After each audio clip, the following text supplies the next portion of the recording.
Welcome back, friend. I'm glad you're here, and you're just in time to dive into our second discussion on the topic of flow.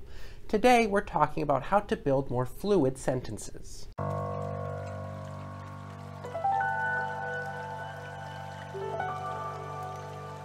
A while back, we talked about how everybody wants their writing to flow, but very few people actually know what that means, so we got to work fixing that problem. In that first video, we talked about how the basic goal of writing with flow is to reduce the amount of friction that your readers experience as they read.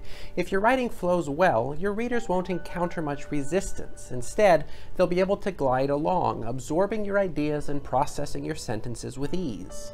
We then spent the rest of the time talking about ways that you can make your writing flow from one idea to the next. Our goal was to help readers grasp our meaning easily, and we called that semantic flow. Today, though, we'll be talking about a different kind of flow, syntactic flow. This kind of flow doesn't have as much to do with your ideas as it does with the way that your sentences are put together. You see, the way you build sentences can have a big effect on how fluidly your readers can move through your writing. Think of it this way. Here's a glass we want to fill with water. We could use a nice functional measuring cup to do the job, but oh no, this one doesn't seem quite up to the task. What a great big mess.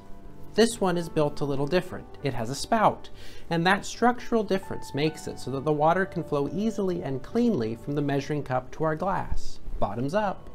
So if sentences are anything like measuring cups, and I'm telling you that they are, then the way that we structure our sentences can make all the difference when it comes to how our writing flows. Now, you don't have to build sentences with spouts in them, but you're doing your readers a big favor if you do.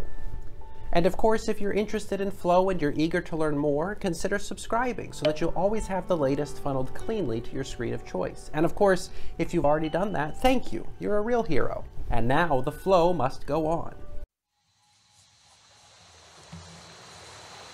To begin with, transitions can do a lot to improve the flow of your writing. These words, or sometimes phrases, do the job of telling your readers how your sentences fit in with the sentences around them. For example, here's a paragraph without any transitions. Many people cook their eggs in butter.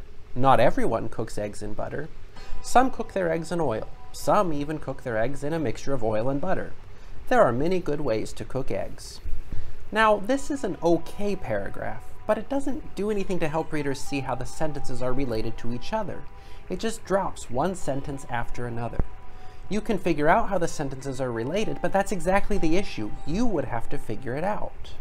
If we add some transitions, though, you can see more easily how the sentences relate to one another. To start, many people cook their eggs in butter. However, not everyone cooks eggs in butter. In fact, some cook their eggs in oil. Furthermore, some even cook their eggs in a mixture of oil and butter. All told, there are many good ways to cook eggs. This paragraph isn't a masterpiece, but it does flow in a way that the original just didn't. Instead of dropping one sentence after another, this one includes some words that tell you what to do with each sentence as it comes along. The first one is the beginning. The second one provides an alternative. The third gives a factual example, and the fourth extends the discussion to a new end. At each step, the transition word tells you what the sentence is there to accomplish. These little transitions don't take up much space, but they do the big job of telling readers what to do with each sentence that they read. Instead of leaving the reader to figure it out on their own, these transitions help the reader to know how to process the information that each sentence delivers. And that's the real goal of flow, to make it easier for our readers to process the things that we write. Of course, there are loads of transitions, and you can find whole lists of them out there. The main point today, though, is that it doesn't take a lot to give your readers some clues about how your sentences fit together.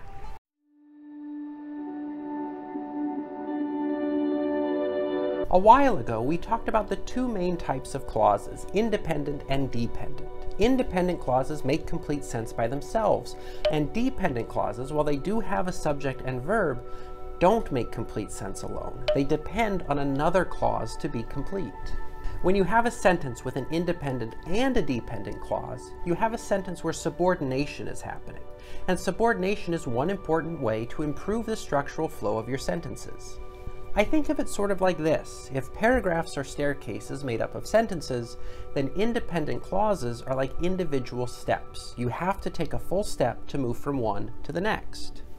Dependent clauses, though, aren't full steps. They're more like little ramps that go between the steps, and I don't know about you, but going up and down ramps is a much smoother ride than going up and down stairs. So taking advantage of dependent clauses can help you to smooth out the rough edges of your writing. And if that's a little too abstract for you, here's a paragraph made of independent clauses. There are many different types of pans for cooking eggs. You have many options. You should pick a pan, decide on your preferred cooking method. You may plan to fry a couple of eggs every so often. A small nonstick skillet may be enough. However, you may be more interested in poaching your eggs, and you may opt for a small saucepan. Many people have strong opinions about their eggs. It's important to find the method and pan that will work best for you. Again, not an especially offensive paragraph, but each independent clause is a full step. Your reader has to process one clause, then process the next, and then figure out how they go together. Each sentence is a complete restart for the reader. But it doesn't have to be that way. Here's the same paragraph, but now, instead of being a series of independent clauses, the sentences have been rearranged into pairs of independent and dependent clauses. Because there are many different types of pans for cooking eggs, you have many options. You should pick a pan after you decide on your preferred cooking method. If you plan to fry a couple eggs every so often, a small nonstick skillet may be enough. However, you may opt for a small saucepan if you're more interested in poaching your eggs.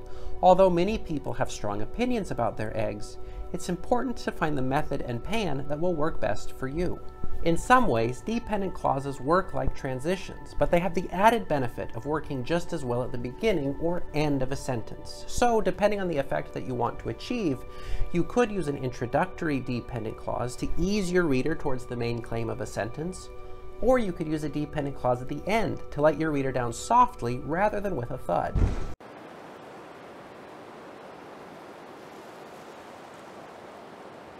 As we've discussed before, modifiers are pretty versatile bits of language. They can go in lots of different places and do lots of different things, and one of the things that they're best at is improving the flow of sentences.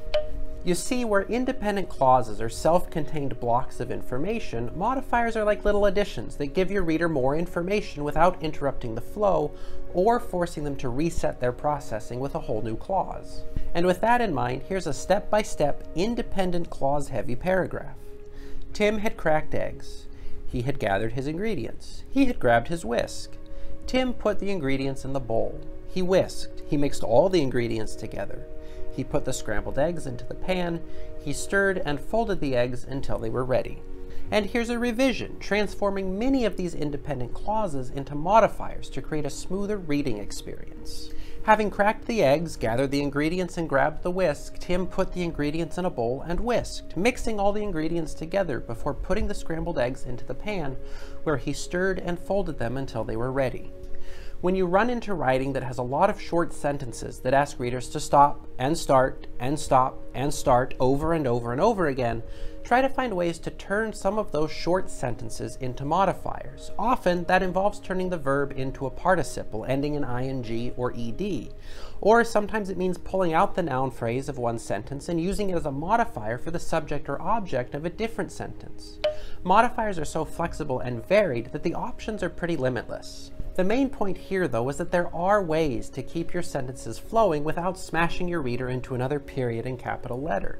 You see, the ends of sentences are spots for readers to stop and to reflect on what they've just read and to prepare for what lies ahead. It may happen pretty quickly, but there is a reason that some people call periods full stops, and it's pretty hard to flow when you're stopped. By transforming some of your clauses into modifiers, though, you can keep your readers going and reduce the number of stopping points along the way. Now, in the examples that we've looked at so far, you may have noticed that some of the flowier versions still ended up sounding a little inelegant. Sure, they were better than the original versions, but there was something a little odd about them still. And that leads us to an important point. While flow is our goal, and while transitions, subordinations, and modifiers can help us to improve the flow of our writing, it's also possible to overdo it. You know, there's a reason that people like crackers on their soup or nuts on their sundaes. That textural contrast is pretty appealing. So it is definitely possible to work your sentences into such an effortless flow that you just end up putting your readers to sleep. The examples that we showed today exaggerate at that point to illustrate the effects that these flow techniques have, but that doesn't mean that every sentence must or even should do one of those things. That is, you don't have to eliminate every short, blocky, independent clause. Instead, you could think of them like croutons or peanuts. As much as flow is a good thing, variety and contrast are even better things. And further, it would be a good idea to keep all three of these flowy techniques in your repertoire. Any one of them can make your writing flow more, but over-reliance on a single technique will make your writing flow more like a drowsy stream than like an exciting river. To wrap up, notice that transition. Every time a sentence ends and a new one begins, readers lose a little bit of momentum as they move from one sentence to the next. It only happens for a fraction of a second, but if it happens too much, it can become distracting and unpleasant. So, in order to help your readers get from start to finish with less stopping and starting, you can write sentences that flow more seamlessly into each other.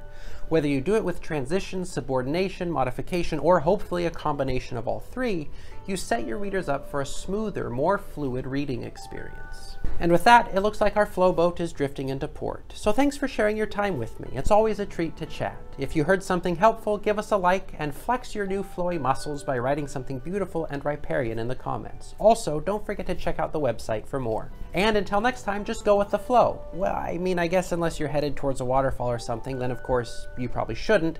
But anyway, I'll see you later.